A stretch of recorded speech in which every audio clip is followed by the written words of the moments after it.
But the main question that Jihan is wrestling with is, why is my love a sin when someone else's love isn't? Yeah. And that is the thrust of the movie. Why is love a sin?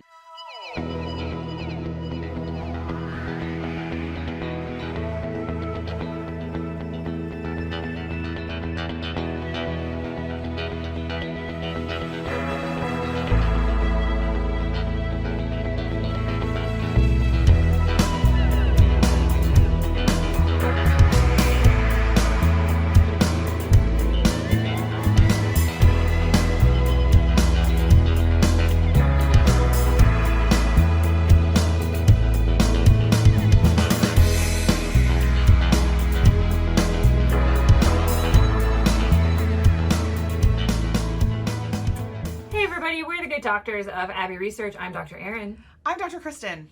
And you are very welcome to this corner of the internet where we are in our first week of coverage for the month of June 2022 for Colonizer's World Tour, where we are focusing on global queer voices. This week we are talking about a Taiwanese film, Your Name Engraved Herein. I always want to say therein, but it's not. It's herein. Your Name Engraved Herein, which is available in the United States on Netflix. It was actually a Netflix film, so it hopefully is available lots of other places or bought by Netflix, and is from 2020. So yesterday we talked about Taiwan for a very long time because it's very complicated. Today we're going to talk about the film, which is about 2 hours long and takes place in 1987, predominantly at the time, all boys, but then eventually becomes co-ed high school, where it's right when martial law has ended in 1987 across Taiwan. The Chiang Kai-shek is still in power. The Kuomintang are still the only party legally allowed in power in Taiwan. So it's very interesting to watch this outside of the queer story that we get, quasi-transition through martial law and into democracy, which takes Taiwan quite a long time. So this is predominantly the story of two young men at this school and their relationship and complications therein. Jihan and Birdie is his nickname. Eventually I have what his real name is written down somewhere, but everyone called him Birdie, including Jihan. And so it is the story of the two of them becoming friends, falling in love-ish. It is everything you would expect to see in terms of a story taking place in a culture where homosexuality was criminalized at the time. There's a lot of shame, there's a lot of guilt associated with it, there's a lot of oppression, discrimination, harassment at school for the boys that are believed to be and or are queer. And there's one boy that is out as queer, and so we get the mostly the perspective of Jihan struggling with his feelings for Birdie and his feelings full stop, and his emotions. We get a little bit from Birdie, but it's more of a focus on Jihan and working through this emotional dynamic. So that the most of the story takes place during that time period over, I think, a couple of years. And then at the end, we flash forward to the 17-year reunion for the band that they were a part of at the school. And Jihan actually shows up to the reunion for the first time, and everybody's like, oh my God, Jihan, you're here. And we get a little bit of a reunion at the end of the film between Birdie and Jihan in not in Quebec City, in Montreal, in Quebec. So that was a place I didn't think we were going to go, but it was interesting. So that's the gist of it. Aside from the personal attack I felt from the overuse of the instrumental Danny Boy that took place throughout the film, we mostly just want to talk about themes. It was, in a lot of ways, a sad gay film, but not at the end. So we both really enjoyed it. We thought it was a beautiful film. It was really well made. It was a great story, and it was well told. Dr. Kristen, what did you want to talk about with Your Name Engraved Herein. I mean, one of the drive, I find it fascinating that it was a Catholic school when there's only like 3% Catholicism or 3% Christianity. So I found it really interesting that it was a Catholic school. And the reason that the Danny boy keeps getting overused is that for some reason, I cannot fathom, it is the musical signal that someone is talking to the priest, Father Oliver, who is not Irish. No, he's Quebecois. Quebecois. Don't understand, don't get it, don't, whatever. But the main question that Jihan is wrestling with is, why is my love a sin when someone else's love isn't? Yeah. And that is the thrust of the movie. Why is love a sin? And of course it isn't. It's taught that way by the church for a lot of reasons, both in terms of power and land ownership in the Catholic Church, and then a misunderstanding of the Christian scriptures in the Protestant Church. It's not actually, but the ramifications of that are massive, and so that theme is just kind of underlying. Why is this? Why? And the other theme is internalized homophobia. And how when you are taught that you are a sin, when you are taught that these urges are a sin, the things that you will do to escape them. And it takes an incredible kind of character. I won't even say strength of character, like, because that just feels wrong. But like, it takes a specific kind of person to be able, and a specific kind of support system to be able to say, screw that, I am who I am. So what we really see is Birdie just unable to do that. We know he ends up marrying a girl from their school, his high school sweetheart, we would have called her. They have children. We meet her later. She's miserable. Her life was pretty terrible, it sounds like. Their marriage was terrible. And she, at one point, one of the quotes is, if I understood that liking boys is innate, I would have done things differently. Yeah. And God, how many women and men around the world feel that way, and what that looks like, and how many people have been doing that. And then Jihan is like out, but not. He's at least out to himself a little, which is better than Birdie. But the shame they both carry, all of that. We just kept saying, oh God, one of them's going to die, one of them's going to die. And then they were both alive at the end. And we were thrilled. Yeah. And it was a nice way to alter a story that for a lot of, I mean, I was not, nor have I been a young gay man, or a young gay person that was struggling with that. But it, to me, seemed very authentic in its representation of, especially in a society where it is viewed as a sin. And martial law, like, even if homosexuality was not illegal, but they still had martial law, they would probably react like this. Like, yeah, I mean, there is no way to settle arguments that isn't violence. Like, yeah, and there's a scene where they've escaped to, I would assume, Taipei, to pay homage to Shanghai Chek. Maybe he dies, isn't he? He did. It was his funeral. Yeah. So there's money available at the school for any of the students who want to go pay homage to the leader, and so they go, and then they kind of they go to the memorial, and then they kind of skive off and go explore Taipei for a couple days.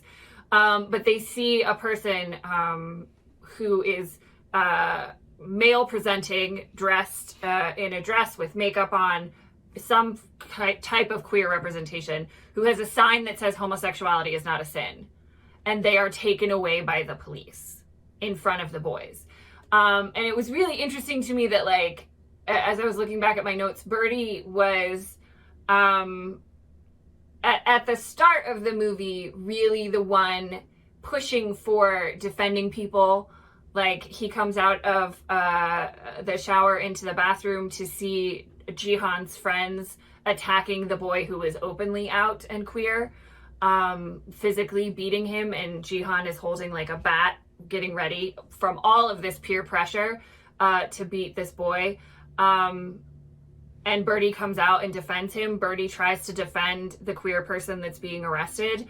So you get the impression that he is more accepting of this difference. But then when it comes to his relationship with Jihan, boy, he has real internalized homophobia and fear and shame and guilt over the sex act that they perform together. And Jihan becomes a lot more pursuant of Birdie than Birdie is comfortable with. And like one of the things the scenes that we get with Jihan and Father Oliver, and he says, "Is your love bigger than the love I give?" And Father Oliver replies, "If he doesn't love you back, you can't force him to." And so there's a lot of hurt people hurting people, as we say, that happens. But what I loved about this film, and we talk about this every time we cover these pieces of art, is that the best films are universal and specific. And this was very specific and lived in a martial law kind of way, we're going to take beef noodles in Ziploc bags to the cinema, which I don't know if that's a thing that happens a lot in Taiwan, or if it was just these teenage boys that were doing it because they didn't want to pay like they wanted. But in my mind, forever will be like seared that image of the two of them with chopsticks eating beef noodles out of a Ziploc bag. It was adorable. So a lot, humans are humans everywhere. So a lot of this story was relatable, but a lot of it was very specific to what was happening in Taiwan at the time. And I appreciated that it did both of those well. And then I liked at the end that we did not get a happily ever after necessarily, but we also did not get the death of either of one of those boys or men. And I think at the end we're given the idea that, they're 17 years older and they've lived life and they understand a bit more about themselves and the kind of relationship that they had, and they still have this very beautiful connection. We don't get a resolution to it as they walk away into the Quebec City evening or early morning. But I'm glad we got an epilogue of sorts, or like an update to understand that, maybe they weren't okay, or maybe they were okay and they weren't good. We don't know, but they lived life and they kept living life as a lot of us do. So yeah, I appreciated the ambiguity of the ending. We don't know if they get back together. We don't know if they forgive each other. That's not the point of the story. But yeah, I really enjoyed it, and I really liked the themes that they picked out, and I thought they did them in a way that was authentic, but not horribly depressing. Yeah, I love fantasy as much as the next person, but with a story like this, I really want like a lived-in experience, and so it would have been completely realistic if they were in a relationship and they were able to come out to their parents and everything would have been okay. And maybe they could have come out to their parents, but then society wouldn't have been okay with it. Like, it's all that kind of stuff. You can't Schitt's Creek Taiwanese history. Like, you can't just decide there's not homophobia. And so I liked the exploration of all of it, like how many people have had to commit homophobic violence just to save themselves. I thought about that a lot. How do we wrestle with that secondary and primary trauma? What does emerging from martial law mean when being, I'm sure a man was very specific definition under Shanghai Shek. Is that part of both Jihan and Birdie's problems? Is it masculinity related as much as it is sexuality related? All those kind of things. I liked the teasing of that. But then it's just as realistic that gay people live.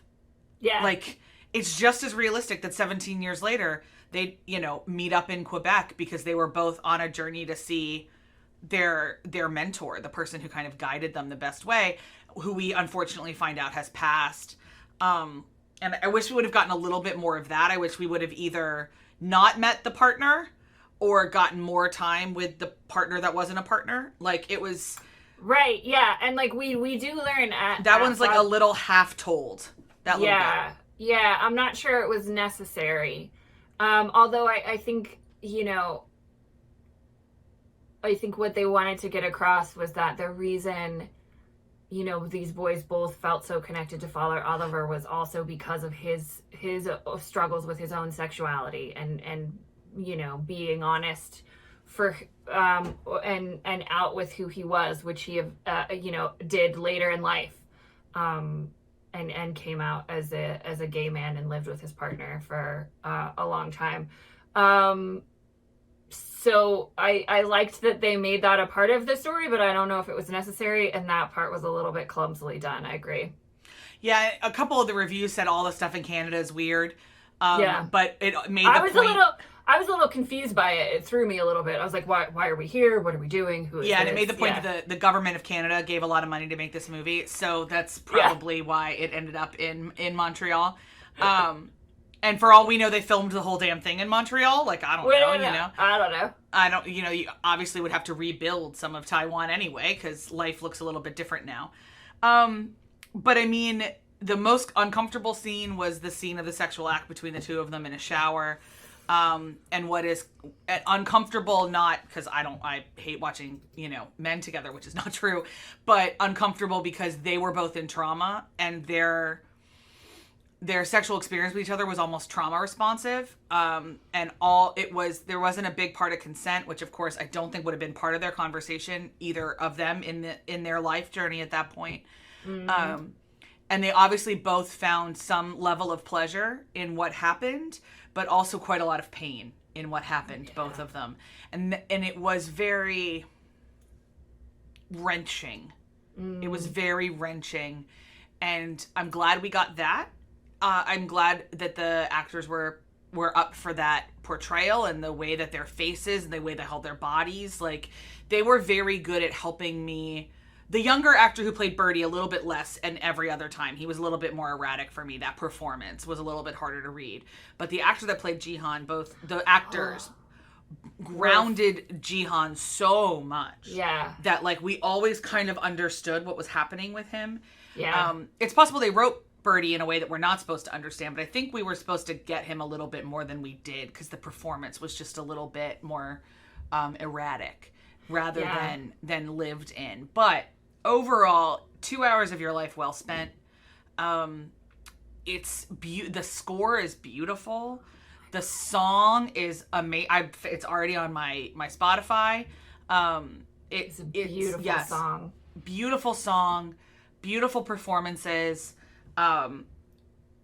Really, man, it's so much that, like, I just wanted to gather those kids up and be like, the world changes, I promise. I know. The world changes. But anyway, total recommend. Yeah, there were parts of it that were heartbreaking for so many reasons. But I think mostly because we know that's a part of so many people's stories. Aspects of that pain and trauma and guilt and violence and all of that. So happy to see Birdie and Jihan come out the other side of it in some form, and hopefully get some sort of reconciliation between the two of them for what took place. But yeah, cannot recommend this movie enough. We loved it very much, as we loved spending this week in Taiwan, learning about the people and the history and the culture and the really complicated geopolitics. Next up on our spin of the globe, next week we are venturing to Mexico, which we're very excited about. We have varying degrees of experience with Mexico, but I've not done a lot of studying about it as a country, and so I'm very excited to learn and share with you what we learn. So if you like this video, you know what to do. All the YouTube-y things. Like and subscribe, share if you will. Please find Your Name Engraved Herein and watch it. We cannot recommend it enough. And if you would like to comment below, please do. We love engaging with our community. If you watch this movie, if you've seen it, if you're Taiwanese, etc. If you're not and you just want to talk to us, we like to talk to you too. So please do that, and we hope to see you next week for Mexico or somewhere in between. All the best, everybody. Bye.